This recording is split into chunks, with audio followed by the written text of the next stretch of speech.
एक अच्छा पति कैसा होता है? एक अच्छा पति वो है जो अपनी स्त्री का सम्मान करे। एक अच्छा पति कौन है? जो अपनी स्त्री का सम्मान करे। केवल अपनी स्त्री का नहीं, स्त्री से जुड़े हुए हर रिश्ते का, चाहे वो स्त्री की माँ हो, स्त्री का पिता हो, स्त्री का भाई हो, चाहे स्त्री का कोई भी सदस्य हो पारिवारिक, जो अपनी पत्नी का और अपने पत्नी के माता पिता के पक्ष का, जो पत्नी से जुड़े हर संबंध का सम्मान करे, जो अपनी पत्नी से प्यार करता होगा, वो अपनी पत्नी के माँ बाप का भी दिल कभी ना दुखाएगा। अब तुम पत्नी से करो प्यार और पत्नी के माता पिता को दो गालियां, हाँ या ना? बहुत सारे पुरुष ऐसा करते हैं, अपनी पत्नी के माता पिता को खूब गालियां देते हैं, तेरा बाप ऐसा, तेरी माँ ऐसी।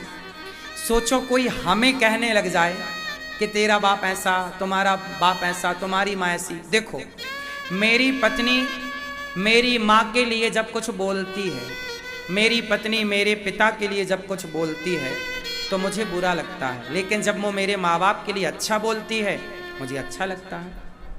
मैं जब अपनी पत्नी के माँ बाप के लिए कुछ बोलता हूँ अच्छा, तो उसे अच्छा लगता है। जब मैं कुछ बुरा बोलता हूँ तो उसे बुरा लगता है। ये बात सही है कि गलत है? ये नेचुरल है। कोई भी लड़का जो संस्कारवान होगा, नालायकों की तो मैं बात ही नहीं कर रहा हूँ, जो संस्कारवान होगा वो अपने माँ बाप की निंदा नहीं सुन सकता।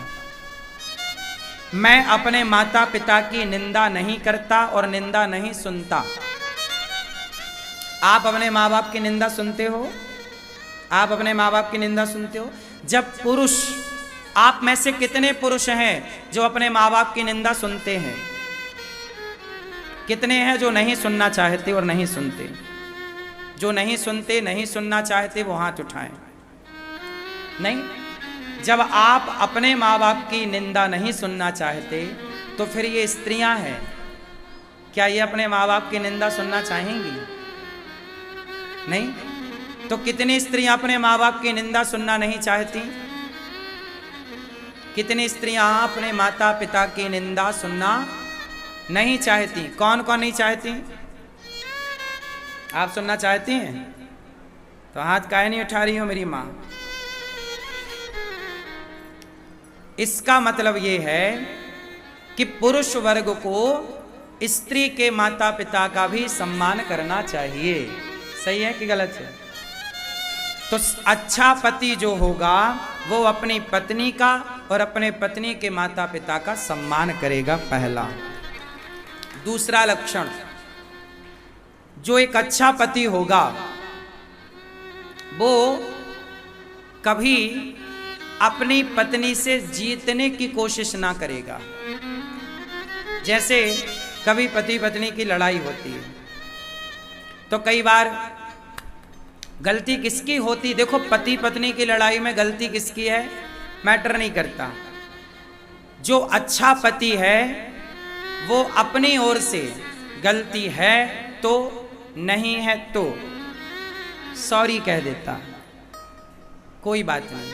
भाई पुरुष जो है वो अपनी पत्नी को अपना ही आधा शरीर मानता है। हमारे यहाँ पत्नी को कहते हैं अर्धांगिनी। तो आधा ही तो हो गया मेरा, तो अपने से गुस्सा क्या होना? चलो घंटा भर का गुस्सा सही है, दिन भर का गुस्सा सही है, हफ्ता और महीना भर का गुस्सा अच्छा नहीं है। तो पति जो होता है वो गलती किसकी है? कोई बात नहीं, पत्नी की गलती है। फिर भी यदि पति उसे सॉरी कह दे और रिश्तों को बड़े संजो करके रख ले, तलाक तक की स्थिति ना आवे, रिश्ते तोड़ने की स्थिति ना आवे, एक अच्छा पति जो होगा वो अपने संबंधों में मधुरता लाएगा, कभी खटास लाने की कोशिश ना करेगा। मेरे सॉरी बोलने से, मेरे झुकने से यदि मेरे रिश्ते बच रहे हैं तो समझदारी है कि झुक कर के रिश्तों को बचाया जाए। पानी भरने जब बाल्टी कुएं में उतरती है ना, तो बाल्टी झुकती है, बिना झुके बाल्टी भरती नहीं है। कई बार अकड़ के कारण रिश्ते टूट जाते हैं, तो हमारी जरा से नम्रता से, झुकने से रिश्ते बच रहे हैं, तो झुक करके बचाना चाहिए। और झुकेगा कौन? दिल वाला कभी ना झुकेगा, दिमाग वाला ही झुकेगा। दिमाग वाला समझेगा कि भाई यहां पे झुकने से काम हो रहा, तो झुक के काम कर लो। ज्ञानी मारे ज्ञान से तो अंग अंग भिद जाए, और मूर्ख मारे लाठी से तो फूट खपड़िया जाए। मूर्खों की तरह प्रहार नहीं करना। कृष्ण का प्रहार कैसा था? कल के युद्ध में मैं जयद्रथ को मार दूंगा, ऐसी प्रतिज्ञा कर ली अर्जुन ने। कल के युद्ध में मैं जयद्रथ को मारूंगा या मैं मर जाऊंगा, कल मेरा अंतिम युद्ध होगा। भगवान ने डांटा, क्या जरूरत थी प्रतिज्ञा करने की? जयद्रथ तेरे हाथ ना लगेगा। दूसरे दिन का युद्ध हुआ, पूरा युद्ध हो गया, शाम होने को आई, सूर्यास्त में केवल अब 1 घंटा शेष बचा, लेकिन जयद्रथ का कोई पता नहीं। लंबी सिक्योरिटी में भी गुरु द्रोणाचार्य ने उसे रखा है। भगवान समझ गए कि अर्जुन अब जयद्रथ तक नहीं पहुंच सकता। तब भगवान ने क्या खेला? दिमाग। और सूर्यास्त, बादल आए और सूर्य को ढक लिए। ऐसा लगा कि सूर्य अस्त हो गया, शंखनाद हुआ, युद्ध विराम हुआ। अर्जुन चिता की ओर बढ़ रहे थे कि आज नहीं मारा तो मैं चिता पे जल जाऊंगा। तभी जयद्रथ सारी सिक्योरिटी तोड़ता हुआ आया कि अब तो अर्जुन को मरता हुआ देखूं। और जब आया तो भगवान ने माया को इशारा किया, हट जाओ, अभी कुछ पल का सूर्य था, सूर्य अस्त अभी नहीं हुआ। बादल हटे, किरण आई, भगवान ने कहा उठा अर्जुन गांडीव। उठाया गांडीव, जयद्रथ सामने खड़ा है, बाण मारा, कहा किसका सिर कटके इसके बाप की गोद में जाकर गिरे जो 1000 किलोमीटर दूर है। जो बाण मारा, सिर कटके और जाके पिता की गोद में गिरा, और दोनों जयद्रथ और उनके पिता की मृत्यु हो गई, और भगवान ने अर्जुन की रक्षा की। अब बताओ यहां पे क्या हुआ? दिमाग लगा के नहीं? बोलो बोलो। फिर आप लोग दिमाग क्यों नहीं लगाते? तुम्हारा दिमाग बिल्कुल धरा धरा सड़ रहा है। हमारे भारत के नौजवान बच्चे अपने दिमाग का प्रयोग नहीं करते। ये दिमाग का प्रयोग करते तो भारत में बेरोजगारी ना होती।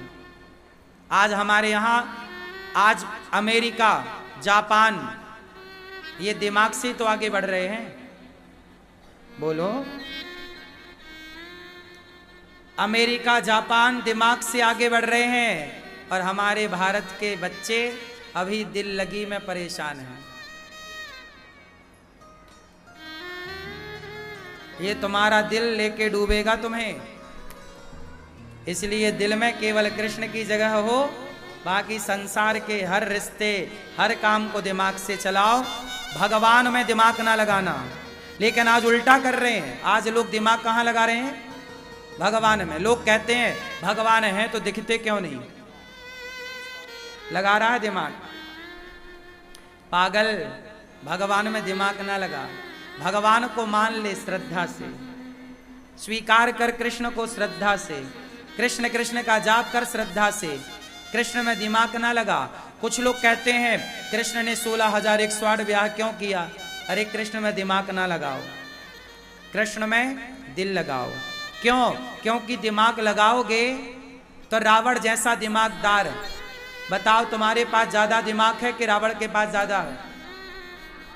बोलो, ज्यादा दिमागदार कौन था? रावण जैसा दिमागदार व्यक्ति क्या राम को पहचान सका? जब रावण जैसे दिमागदार लोग राम को ना जान पाए, तो तुम जैसे दिमाग वाले राम को कितना जान पाएंगे? राम को दिमाग से नहीं, राम को दिल से जान पाओगे। इसलिए राम में दिल लगाओ, वो जनाएंगे सोई जाने जय देव जनाई, वो जनाएंगे तो कुछ जान लोगे। विभीषण को जना दिया तो विभीषण जान गए, हनुमान को जना दिया तो हनुमान जान गए, सुग्रीव को जना दिया तो सुग्रीव जान गए, जामवंत को जना दिया जामवंत जान गए, शबरी को जना दिया शबरी जान गई, शबरी जान गई राम को, पर रावण ना जान सका। शबरी जान गई राम को, लेकिन रावण क्यों?